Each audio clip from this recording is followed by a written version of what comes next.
በሐረር አገረ ስብከት በሲኖዶሳዊት ቤተክርስቲያን ዙሪያ ስልጠና ሰጠ።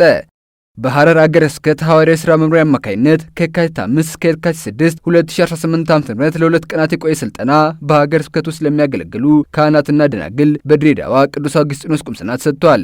ሲኖዶሳዊት ቤተክርስቲያን በሚል ርዕስ የተሰጠው ይህ ስልጠና በሲኖዶሳዊት ቤተክርስቲያን ዙሪያ ግንዛቤ መፍጠር ላይ ያተኮረ ነበር። ስልጠናውን በመስዋዕተ ቅዳሴና በቡራኬ የከፈቱት የሐረር አገረ ስብከት ጳጳስ ብፁዕ አቡነ አንጀሎ በመክፈቻ ንግግራቸው የስልጠና ዋና ዓላማ ቤተክርስቲያናችን ሲኖዶሳዊት ትሆን ዘንድ እንዴት እንስራ የሚል እንደሆነ ገልጸው ምክረ ሐሳብ ሰጥተዋል። በማከልም አሁን የምንገኝበት ጊዜ በሲኖዶሳዊት ቤተክርስቲያን ዙሪያ ውይይት ከሚደረግበት ደረጃ ወጥተን ወደ ተግባር መሸጋገር እንደሚያስፈልግና ለስራውም ሁሉም በመንፈሳዊ ተነሳሽነት አስተዋጽኦ እንዲያደርግ አሳስበዋል።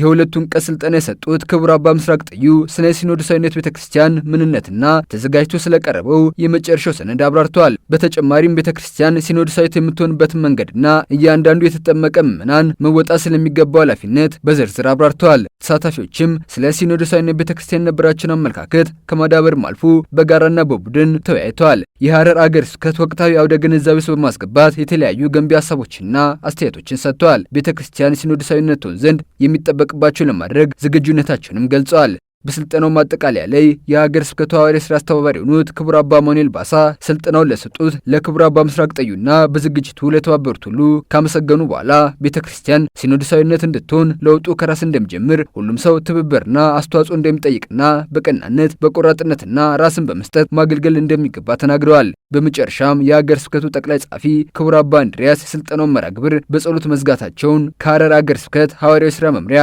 ያገኘነው መረጃ ያመለክታል።